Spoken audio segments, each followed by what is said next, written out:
Unfortunately for Malik Willis here, and I hate to say this because I think he is a great kid, he donates to charities and does all that nice stuff, but his career has ended before it's even started.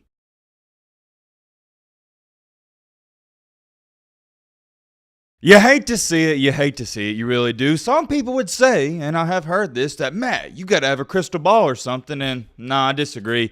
I just think I got common sense. Whoa, hold on. I know I'm getting a little bit too far ahead of myself. I know what you're sitting there saying. Yo, Matt, what in the crap are you talking about? Well, my friend, that's a great question, and I have an even better answer. Do you remember around this time, not even around, but exactly this time last year, when everybody was hyping up Malik Willis to be QB1 and the top quarterback in the draft? You gotta remember this. Everybody was raving about Malik Willis's character. He checks off all the boxes. He's got the intangibles, etc., etc. They was hyping this kid up like he was the next best thing since sliced bread. They really were. And what did your boy Matt say? I said, ain't no way. Now, I'm not going to recap everything I said, but you can see the video right here. I said it to you. In the thumbnail, it says they're lying to you, and they were. Everybody in the media was trying to hype this kid up as if he was going to be a franchise quarterback. I didn't understand it. And the reason I didn't understand it is because even at the college level, he wasn't that good. I don't want y'all to take that the wrong way. At Liberty, he was decent. I mean, he was a solid quarterback. But NFL quarterback? No. Different ball game. To make a long story short, though, I told you guys he is mediocre at best, and he will never, let me repeat this, he will never, ever be an NFL quarterback. And well, here we are, a year later, and your boy Matt was 100% right. Unfortunately for Malik Willis here, and I hate to say this because I think he is a great kid, he donates to charities and does all that nice stuff, but his career has ended before it's even started. There's not just one reason for it, there's multiple reasons. We're going to talk all about that in today's video. And also, we're going to talk about what Anthony Richardson, we talked about him yesterday, but he's came out with a statement to Colts fans. We're going to talk about that a little bit as well, because what Richardson said, I like it a lot. Got a few other minor topics to speak on, you know how it goes. It is going to be a jam-packed video. We are in the off season, but there's a lot of stuff going on, as always. If you like football content, it is relatively simple. I'm not going to try to convince you. Consider joining our community. We would love to have you here. All right, Matt, shut the crap up. Now, without further ado, let's get into it. First things first, I say we take a look at this because this caught my eye early this morning. Nobody sent it to me. I just scrolled across it on Twitter. So Joe Klatt, he came out with his top 5 2024 NFL draft prospects, and would you look at that? Number 1, Marvin Harrison Jr. I'll speak on that in just a second. Number 2, Caleb Williams, the man, the myth, the legend. Number 3, Drake May, quarterback from North Kakalaki. Number 4, Brock Bowers, the tight end for Georgia. And number 5, Oludomani Fascinino. Interesting. Putting Marvin Harrison Jr. above Caleb Williams. I don't know about all that, because a lot of people feel like, and I actually believe this as well, these GMs and scouts stated if Caleb Williams was in this year's draft, 2023, he would have went number 1. And I agree. It is the most cliche comparison, but I see it, and you got to bring it up. Caleb Williams, he's essentially Patrick Mahomes 2.0. I don't know another way to break it down. I'm not going to sit up here and rant and rave about Caleb Williams. Have you seen Patrick Mahomes play? Caleb Williams, he's like his little brother. The stuff Caleb Williams can do, it is magical on the field, to say the least. Love everything about his game. Also, great attitude. He checks off all the boxes. And keep in mind, this isn't his order for the draft. These are his draft prospects. He's not saying that Marvin Harrison Jr. is going to go number 1. I do need to clarify on that because sometimes people get it confused. But still, even at that, I'd have Caleb Williams as my number 1 prospect, but that's just me. But my biggest question about this, and we're going to move on because this isn't the main topic, is I'm okay with Drake May at number 3. But who would you take if you're a NFL franchise and you need an offensive weapon? Would you take Marvin Harrison Jr. or Brock Bowers? That one's tricky to me because you can't go wrong with either one of those guys. But I think for me, I would take Marvin Harrison Jr. I feel like a wide receiver can make more of an impact than a tight end. It has more upside. Does a wide receiver have more downside as well? Yes, it does. So that is one of your risks. But Marvin Harrison Jr., I rarely say this, he's about as can't miss as there is. Absolute stud, but maybe you need a tight end, then you take Brock Bowers. It just all depends what team's got what pick. Overall, I think it's a decent list though, but let's move on to our second topic before we get into the main topic, and that is yet again, good old AR. I like to call him AR, so if you ever hear me say that, I'm referring to Anthony Richardson. So we talked all about him yesterday. If you haven't seen that video, feel free to check it out, but the Colts owner, he stated, hey, we want to start on week 1. I do not agree with that. It's risky, but if you're going to take a guy with the 4th overall pick, yeah, you want to play him. You don't want to take a guy 4th overall and sit him on the bench. Like I said, I talked all about that, but here's what I want to bring up. Anthony Richardson sent out a message to the Colts fans, and here's what he said. The criticism, I can take it, because there's truth in criticism. People see that I need to work on my accuracy and be smarter with my decisions. I take that. I'm looking at it and working to improve so I can be an all-time great NFL quarterback. Wow.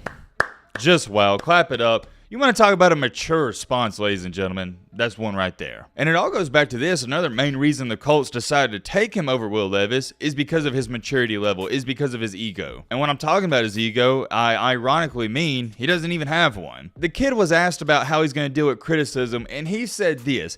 You ask Will Levis how he's going to deal with criticism, you know who to give you some smart, eloquent response. Most people out there would have said, oh yeah, the criticism, the haters, psh, I don't care about them, they don't matter, blah, blah, blah, blah. But with Anthony Richardson, he gave everybody the most likable response ever. Let me put it this way. How can you not like this kid? How can you not like him? You could say, okay, he's not accurate, but that's the only bad thing you can say about him. And now that we're talking about it and I'm thinking about it, I do want to bring this up. Over the past couple of days, we've been talking about Levis a lot. I've had multiple sources, multiple people reach out to me and say that there's attitude problems and people are concerned with his ego. And yet again, I'm talking about Levis, not Richardson. You guys know me. Anything and everything I say on my channel, I have facts and evidence to back up those claims. But this right here, I have none, so I want to be clear on that as well. I have no idea if that's true or not. If Will Levis does have a major ego, if he does have some attitude problems, I don't know that to be true. That's just what I've been told. So if you know anything about that in the comment section, let me know. A matter of fact, I'll say this and we'll get a move on. I've had a source reach out to me and say, quote unquote, word for word, that nobody loves Will Levis like Will Levis. I thought that was interesting. Apparently there's some concerns there with the ego. And we've seen this story before. Typically, quarterbacks with egos, they don't tend to do so well. At least in the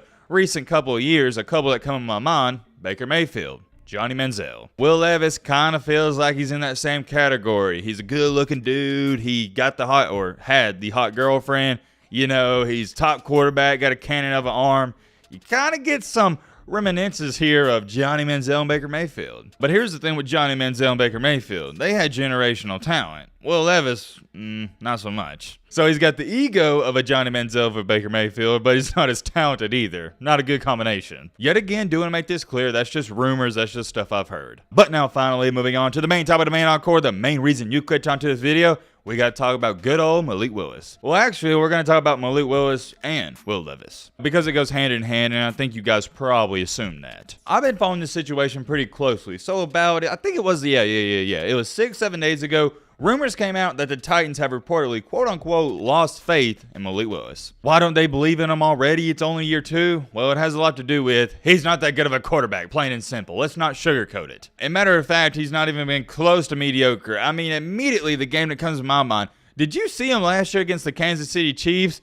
That was pitiful. I get it. He didn't have the greatest wide receiver core, but man, that was just bad. And whoa, hold on. I know a bunch of you run to the comments right now. Well, Matt, he only played in 3 or 4 games. How are they writing him off already? That is a fair question, but let me give you a great analogy. Have you ever started talking to or dating a girl for about 2, 3, 4 weeks, and about week 3, week 4, you started to realize, dang, she's got a lot of red flags. Dang, she's really crazy. And at that point in time in week 3 or week 4, you got to make a vital decision. Hey, do I continue to ride out this crazy train, or do I just cut it off here? Do I just end things off here, which in reality would be the best case scenario? I've seen enough. Ladies and gentlemen, that is exactly what has happened here for the Titans. They've seen enough. It all goes back to this too. An ace is an ace, a spade is a spade. What I mean by that? Well, just like this comment says right here, Matt don't miss when it's about quarterbacks, knows his stuff. I saw that comment the other day, and by the way, thank you for the kind words, and I thought about it. I was like,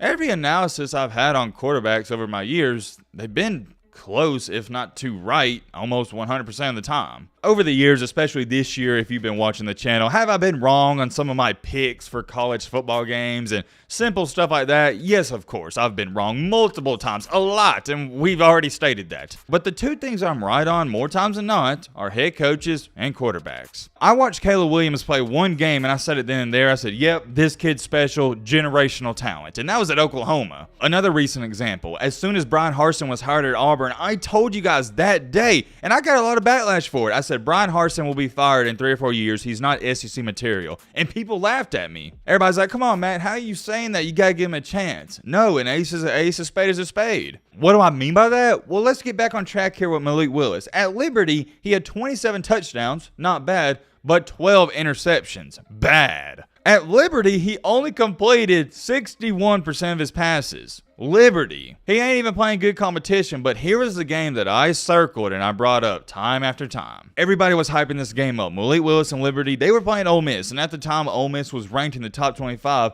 and Liberty had a chance to win the game. They only lost 27-14, but Willis had 0 touchdowns and 3 INTs. And that was the only tough game they played all year long, and he wet the bed. And it wasn't just that one game. Another game right here, Louisiana Monroe, they got blown out. He was 14 for 34.